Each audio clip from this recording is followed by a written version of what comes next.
guys, it finally happened. We're now not at part 2, 3, or even 4. We're at part 5. Yeah, that's all the intro we're gonna have. For those of you who have been following me for a while, you guys know how this goes. This webtoon is basically the One Piece of my channel. It's never gonna end. And I would give a quick recap, but nah. If you guys want to know what happened the last couple of episodes, I made a playlist, so you guys can check it out over there. Anyways, we're just gonna dive straight into it, so without wasting much more time, let's get right into this webtoon. Sam gets back to her apartment to find Bowser completely packed up, and none of this really matters. The very next few panels are the webtoon trying their very best to get this video age restricted, which I am absolutely not gonna let happen. I'm a little confused. There was barely any sign of this sort of thing in the last 40 episodes.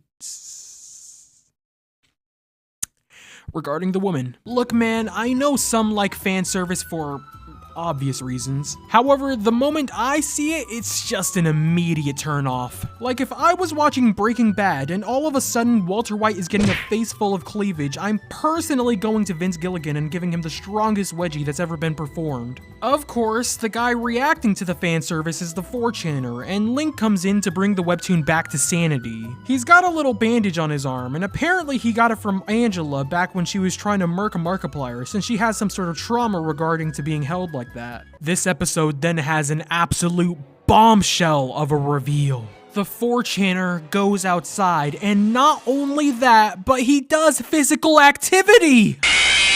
I'm truly impressed. Normally gamers who do nothing but rage at the screen and drool over 2D women are right below homeless people in the social hierarchy. However, 4chaner has proven that anyone can truly become fit. Man, maybe fat people just don't exist in this verse. Oh wait.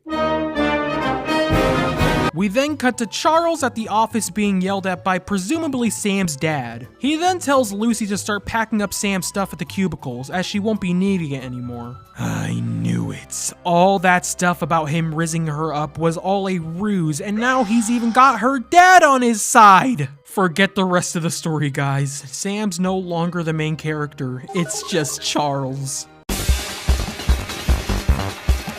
This episode continues on from the last episode, where Sam and her newly gained supernatural allies team up to fight the evil forces of Charles Andia, and I'm lying, this is all just League of Legends. No! Everyone's got basic little characters that you could create from clicking randomized character, and then we got the two Chads. Abe is rocking a woman character, and using a character of the opposite sex means one of two things. Either you're an upstanding member of society who is a respected member of community. Yes, community, not just their community, all of it. Or you're a Charles Manson level maniac. And then we got Edgar.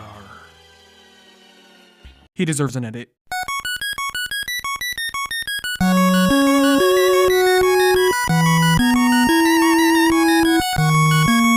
The gang do some typical League of Legends shenanigans, with Angela feeling bad about what happened earlier, but that doesn't matter right now. Eventually, their ops show up, known as Winter Moon. I would naturally assume that their ops would look like this since they're playing League, but knowing how this webtoon portrays gamers, I already know they're gonna look like the absolute peak that humanity can achieve. The other guild isn't impressed with the main cast skills, but then they do some cool teamwork and beat the bad guy Yap Yap Yap. Unsurprisingly, Edgar has a lady swooning over him, but no matter what she says, he's always gonna stay on business. The 4chaner then gets in an argument with one of their ops, and then another of the rival teams suggests that they play that world's version of Fortnite. You know what, I think I will play Fortnite. Angela then DMs Sam and reveals to her that Link thinks that them meeting up is a date. Hold on, you're telling me the guy who asked me to go out to these places alone likes me? Impossible! Sam, once more, cannot comprehend the idea that Link actually likes her. However, when she actually starts to think about it, she's not exactly against the idea of Link liking her, and wow, they really want this video to make no money. Sam's anxiety is metaphorically and literally eating her up as she thinks that she doesn't look good. Now I get it, a lot of people tend to have low self-esteem and don't feel confident in how they look. But with that being said, you look fine! Girls looking like this, acting like she looks like... Link arrives, and the moment he looks at Sam, he proves me right as his face turns red. They get into Link's car, and of course, a romance moment has to happen as Link helps Sam put on her seatbelt, revealing he has admittedly nice arms. And then... oh, not again, bruh. And what's with the nose thing? Dude, I swear, if one more attempt at making this video demonetized occurs, I'm gonna scream. Oh no.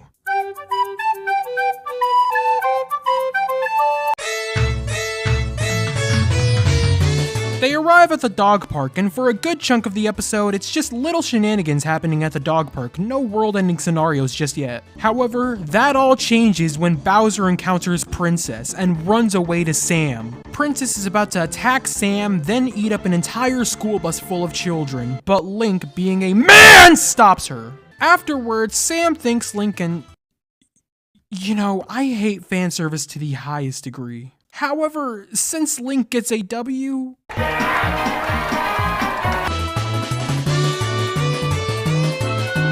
Sam has a flashback to when she asked someone out, but got rejected! She then wakes up from fainting, which I seriously thought was a gag. Link then uses his paramedic knowledge to tend to Sam, but unfortunately, none of it will actually be necessary since most of this was just for the funny. She's then embarrassed at the fact that her imagination alone is making her act like this, with yet another lewd image coming across the screen. You know, with her yapping about this, it makes me wonder what would happen if Yujiro Hanma was her dad instead.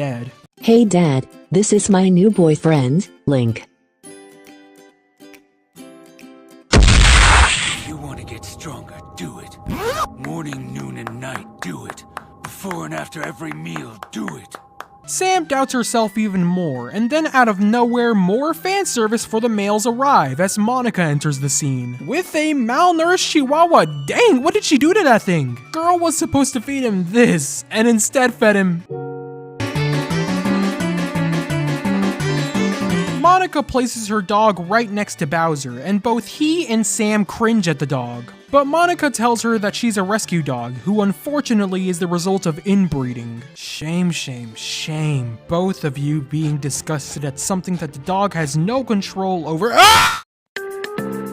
Link comes back, and Monica is impressed with Homeboy's physique. So impressed that she offers him a modeling job, which he initially refuses until he hears about that pay. However, something awakens inside of Sam. Something that seems unnatural. The animalistic beast inside of her wakes up! She's just jealous. Out of nowhere, Markiplier arrives on the scene, completely taming Princess like the Chad he is. Wait, is it really about time? Will the versus edit I made of the two be proven right or wrong? Well, let's just find out! Here it is, the grand showdown. A showdown of the ages. A fight like this hasn't been seen ever since Rocky Balboa versus Ivan Drago. Markiplier goes for the friendly handshake, and oh! Link goes for the arm crusher! Whoa, Monica comes in for the assist, telling him to go for Link's weak spot, the hair. He goes for it, and ding ding ding ding ding! It's all over! Markiplier won via taming Link. Too bad it wasn't a one-on-one. That fight would have been something that this world could barely handle. Markiplier notices Sam's nosebleed and is about to point out the gag in all this, but Sam begs him not to. He instantaneously goes to the dogs in episode 49.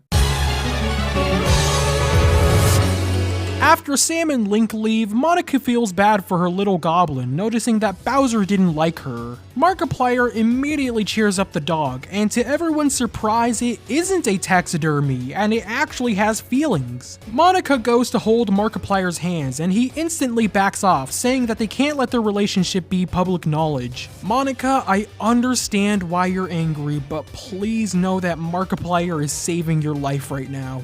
For if either of your stans saw you guys holding hands, a catastrophe of unprecedented proportions will occur. Sam and Link get back home, and as they're talking, the topic of Angela and her backstory comes up. And it's revealed to us that Angela truly does have a tragic backstory, which seems like it's somewhat revealed to us in the next episode. You know what'd be funny? After they're done talking about Angela's backstory, Link asks her about how her game's rating is coming. Sam talks about, alright, blah blah blah, let's just skip to the part that everyone cares about. He finally did it! The bag was not fumbled! Yes, sir! I always knew it was possible! You're the man, dog! You're the man! Although, I can't shake this uneasy feeling. A feeling that even with the bag completely secured, some mind-boggling, absolutely ludicrous event will occur to ensure that none of this matters. Meh, probably nothing. It's nothing. Alright, you know what? Those 10 episodes were actually enjoyable. We got to bear witness to the 4 great powers of this webtoon, and there was a lack of a certain man as well. If only the rest of the webtoon were like this, and of course it isn't! It sucks, man. It sucks. This is the best that it's gonna get. If the webtoon kept these relationships, expanded upon them, then we'd all be fine right now. But no, you just had to blow it up. You and your pride and your ego. Dude, I'm seriously not sure if I'm ready to handle that. Honestly, now I really do wish Yujiro was in this. I don't care how much Black Air Force energy he has, just enter him into this and he'll fix everything! Anyways, I'd say that's the end of this video. Thank you guys for watching this video in its entirety. And let me say, for the first time, thank you guys for 100,000 subscribers. That special will definitely arrive someday. If you guys like this video, then please like, share, subscribe, and hit the notification bell. If you guys haven't already, consider joining the channel membership to support these videos. Also, join the Discord server to be able to vote in the upcoming election. If you guys have any video suggestions or any other webtoons that you'd like me to read, then please leave it in the comments section below. And with that, I'll see you guys on the next video. Peace.